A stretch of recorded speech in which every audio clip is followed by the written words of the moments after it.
Assalamualaikum warahmatullahi wabarakatuh. Saya Sabrina, guru bidang studi prakarya SMA Islam An-Nizam Medan. Guten Morgen. Apa kabar anak-anak? Semoga dalam keadaan sehat selalu ya. Nah, hari ini ya, sebelum kita mempelajari diagram fishbone, nah, saya mau nanya nih, kita kemarin tuh udah belajar apa aja? Nah, ya kan? Nah, kemarin itu kita sudah mempelajari tentang analisis SWOT, ya kan? Nah, apa aja sih analisis SWOT itu kemarin? Nah, ya, kemarin itu analisis SWOT itu terdiri dari strength, ya, atau kekuatan. Nah, kekuatan apa nih? Nah, kekuatan kita untuk menjalani suatu usaha, ya kan? Nah, selanjutnya ada weakness atau kelemahan, ya, kelemahan dari usaha yang kita lakukan atau yang mau kita lakukan, ya. Selanjutnya ada opportunity, nah, atau itu peluang, ya, peluang-peluang apa saja yang dapat kita ambil untuk membangun suatu usaha kita. Nah, yang keempat itu ada threat, ya kan, atau ancaman. Nah, ini adalah kita akan mencari apa-apa saja ancaman yang akan mengancam usaha yang akan kita bangun atau yang sudah kita bangun. Nah, kali ini kita akan membahas tentang diagram fishbone. Nah, ya. Oke. Nah, apa sih diagram fishbone ini? Mungkin kalian baru dengar ya, apa itu diagram fishbone. Nah, ya. Diagram fishbone ini adalah diagram yang mengacu kepada sebab dan akibat, nah, atau cause effect diagram. Oke, kan kita bahas tentang diagram fishbone ini. Nah, diagram fishbone atau diagram tulang ikan ya. Nah, ini sering digunakan untuk analisis bisnis ya. Nah, bisa kita lihat ya, diagram tulang ikan atau fishbone adalah salah satu metode atau tools ya di dalam meningkatkan kualitas. Nah, sering juga diagram ini disebut dengan diagram sebab dan akibat atau cause effect diagram. Ya. Nah, siapa sih yang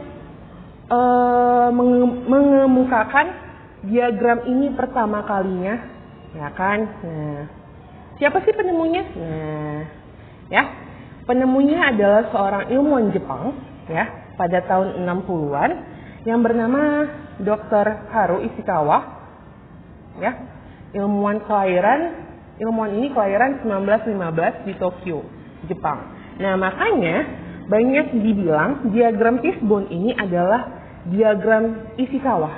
Nah, kalau diagram Ishikawa berarti dia diagram fishbone, ya.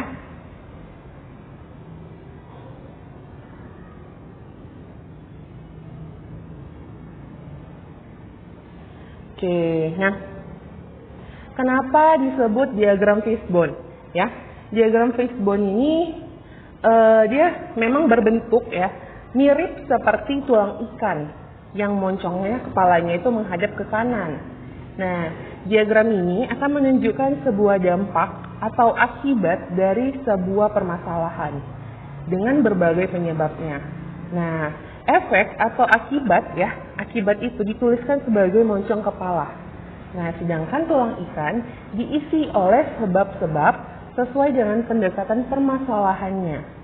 Nah, dikatakan diagram cause and effect, sebab dan akibat, karena diagram tersebut menunjukkan hubungan antara sebab dan akibat.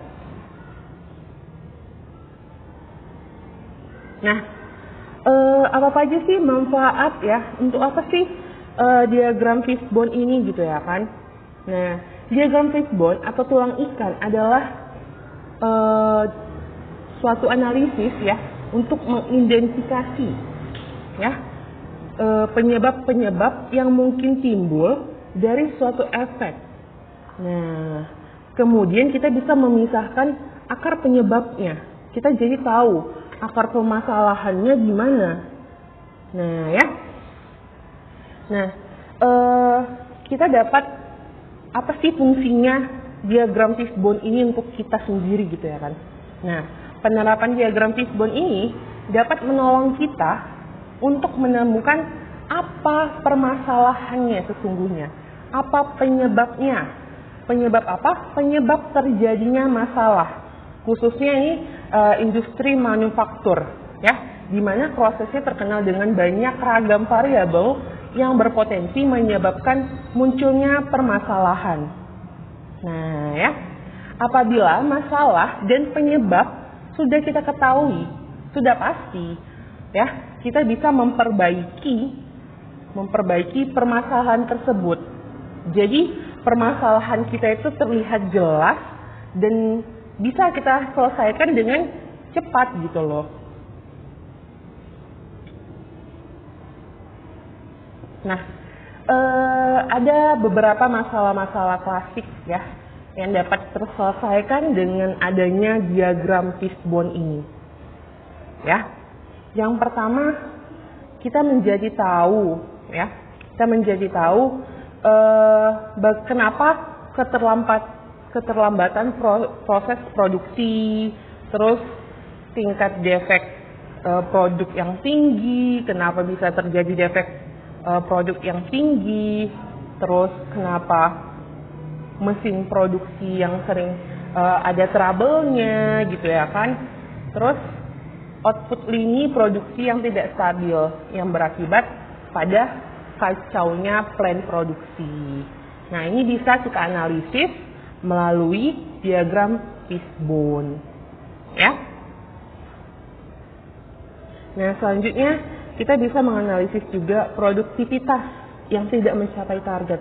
Kenapa sih target kita nggak tercapai gitu ya kan? Bisa kita lihat bisa kita analisis melalui diagram fishbone. Terus dari komplain-komplain pelanggan juga kita bisa menganalisisnya melalui diagram fishbone ya. Nah ya, gimana sih cara menganalisis diagram fishbone ini ya? Nah, dalam melakukan analisis fishbone ya, kita harus melakukan tahapan ya.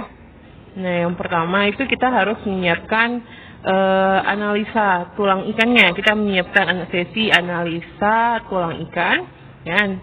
Lalu kita mengidentifikasi akibat atau masalahnya yang sebenarnya apa. Nah, lalu yang ketiga kita mengidentifikasi berbagai kategori sebab utamanya itu apa gitu ya kan. Nah, selanjutnya kita harus menemukan sebab-sebab potensial yang memang masalah-masalah yang sangat tinggi gitu ya. Dengan cara menyumbangkan saran kita kalau bisa ini kita lakukan secara brainstorming ya. Nah, lalu yang kelima kita bisa mengkaji setiap apa yang sebab-sebab utama tadi. Ya, kita kaji lagi permasalahan-permasalahan yang utama ya, sebab-sebab utama. Nah, lalu kita bisa mencapai kesepakatan atas sebab-sebab yang paling mungkin mengakibatkan hal itu terjadi ya.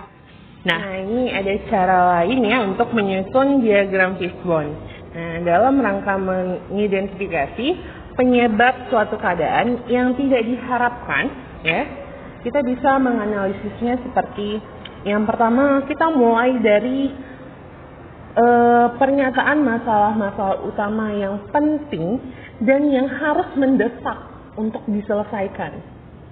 Nah, lalu kita menulis pernyataan masalah-masalah itu pada kepala ikan, ya. Jadi permasalahannya atau akibatnya itu kita tulis ya di kepala ikan, ya, yang merupakan akibat atau efek, ya. Nah, lalu tulis pada sisi sebelah kanan, ya, itu sebelah kanan, ya, kita tulis adalah pernyataan-pernyataan. Nah, ya, pernyataan-pernyataan kenapa akibat itu bisa terjadi, ya. Nah, lalu kita bisa menuliskan, ya, faktor-faktor penyebab utama yang mempengaruhi masalah kualitas, ya, sebagai tulang ikannya, ya, tulang besarnya. Nah, lalu ada faktor-faktor penyebab atau kategori-kategori yang dapat dikembangkan melalui brainstorming. Nah, ada beberapa pendekatan yang bisa kita jadikan panduan untuk merumuskan faktor-faktor utama apa aja sih yang membuat diagram cause and effect, ya, sebab dan akibat gitu ya. Nah, itu yang pertama ada pendekatan 4M, ya, atau the 4Ms, ya. Nah, ini digunakan untuk perusahaan manufaktur, ya.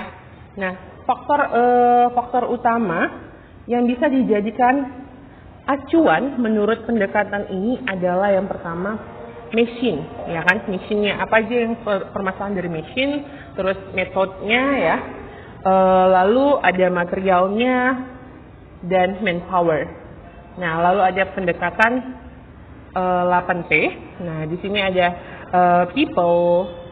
Yang pertama people, process, policy, produce, terus price, promotion, yang ke-7 place, yang ke-8 product.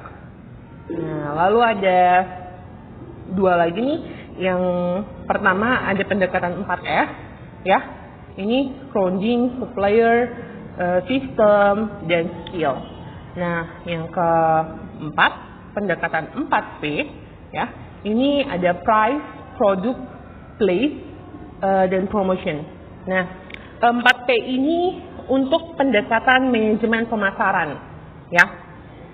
Jadi kalau kita di marketing, ya, kita bisa menggunakan pendekatan 4P ini, ya. Yang tadi ada price, product, place, and promotion. Lalu kita bisa menuliskan penyebab-penyebab sekunder yang mempengaruhi penyebab-penyebab utama. Nah, atau tulang-tulang yang besar tadi. Nah, serta penyebab-penyebab sekunder bisa dinyatakan sebagai tulang yang berukuran sedang. Nah, lalu kita bisa menuliskan penyebab-penyebab tersier yang mempengaruhi penyebab sekunder, ya, yang penyebab tulang-tulang yang berukuran sedang tadi. Nah, serta penyebab-penyebab tersier itu dapat dinyatakan sebagai tulang-tulang yang berukuran kecil, ya. Kita bisa menentukan item-item yang penting dari setiap faktor. Nah, dan ditandailah faktor-faktor yang penting atau faktor-faktor yang tertentu yang kelihatannya dia memiliki pengaruh yang besar, ya, atau pengaruh yang nyata terhadap kualitas produk yang kita mau bangun. Oke, nah ini dia ada penggambaran dari diagram fishbone, ya. Yang kepalanya ini itu adalah akibatnya, ya. Nah, lalu ini adalah penyebab-penyebab utama, ya. Nah, ini tulang besar ini adalah penyebab utama. Nah, serta penyebab-penyebab sekundernya bisa kita letakkan di sini. Nah, ini adalah penyebab tersiernya, ya. Nah, biar kalian lebih paham tentang diagram fishbone, ya. Nah, kita akan mencoba membuat diagram fishbone itu, ya, biar kalian lebih paham lagi tentang diagram fishbone dan apa manfaat diagram fishbone itu. Nah, saya akan menjelaskan gimana sebenarnya diagram fishbone itu, ya. Nah, tadi kan ada kepala ikannya, ya, itu yang di sini. Jadi ini ada badan ikan, ya. Nah, ini kita bilang badan ikannya. Apa sih namanya? Ini badan ikan, ini kepala ikannya, ya. Nah, yang di sini, ya, yang di sini itu akibatnya. Akibat. Ya. Nah, Kan kita tahu ya, diagram Fishbone itu diagram sebab akibat. Nah, ya. Badannya itu ya, badannya ini adalah sebabnya. Ya. Badannya ini adalah penyebabnya.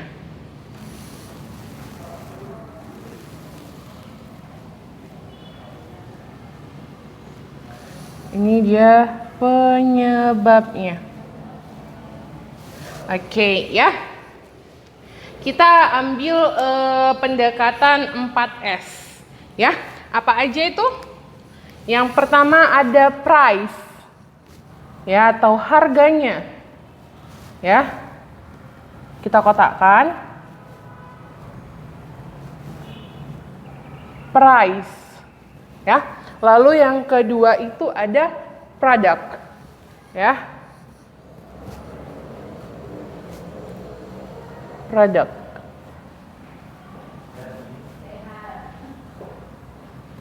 Nah, ini ada produk. Nah, selanjutnya ada place, ya. Place itu apa? Tempat. Ya. Tempat ini adalah salah satu yang mempengaruhi. Nah, lalu ada promotion atau promosi, ya.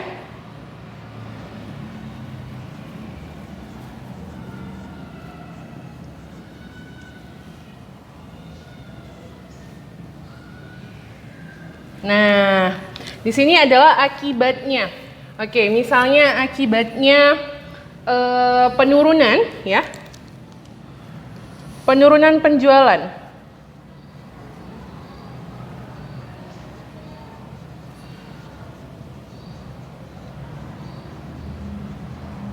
Nah, ini kita bisa analisis dari masing-masing 4 pendekatan ini, ya. Yang bisa kita dari price, product, pledge, dan promotion, ya. Ini kan dia kepalanya, ya, kepala fishbone. Nah, ini badannya, ya. Lalu nanti di sini ada yang namanya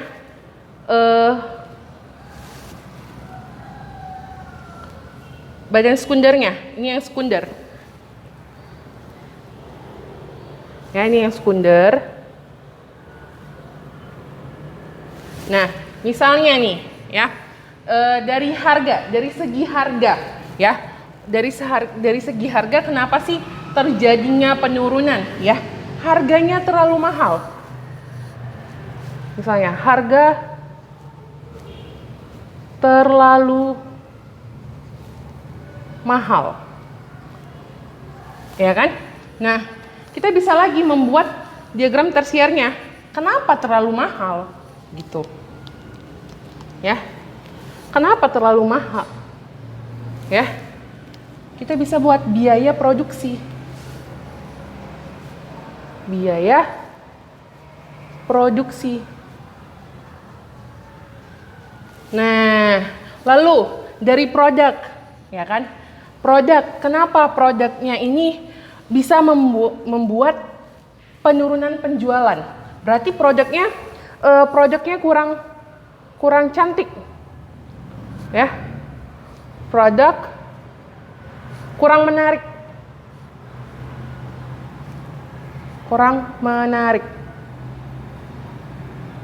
Nah, bisa kita tarik lagi, ya. Produk itu kurang menarik karena apa? Ya, misalnya karena packagingnya, ya, karena packaging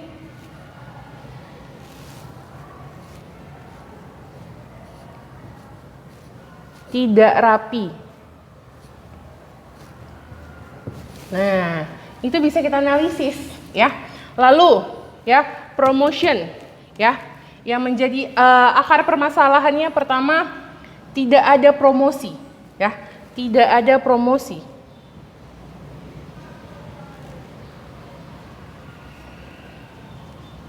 Tidak ada promosi.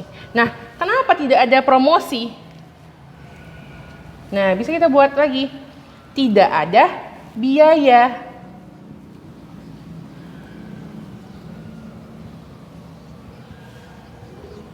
Nah, lalu tempat tidak strategis, ya, masalah utamanya.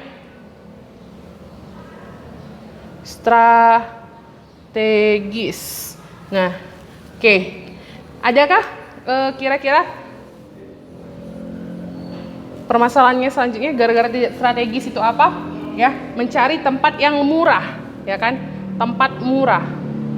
Ya, tempat murah dia mengakibatkan tidak strategis. Nah, tidak strategis mengakibatkan penurunan penjualannya. Nah, inilah dia analisis diagram fishbone tersebut. Jadi kita bisa menganalisis kenapa usaha kita itu menjadi mundur, ya, atau penurunan penjualan di tempat kita itu kenapa? Bisa kita analisis melalui analisis fishbone ini. Oke? Nah, ya. Kelebihan diagram fishbone adalah dapat menjabarkan setiap masalah yang terjadi dan setiap orang yang terlibat di dalamnya dapat menyumbangkan saran yang mungkin menjadi penyebab masalah tersebut. Inilah kelebihan diagram fishbone, ya. Mungkin ini saja yang bisa saya dapat saya sampaikan untuk pembelajaran kita kali ini. Semoga apa yang saya paparkan hari ini dapat bermanfaat bagi kalian semua, ya. Nggak bagi kalian, bagi lingkungan kalian. Oke, saya akhiri. Assalamualaikum warahmatullahi wabarakatuh.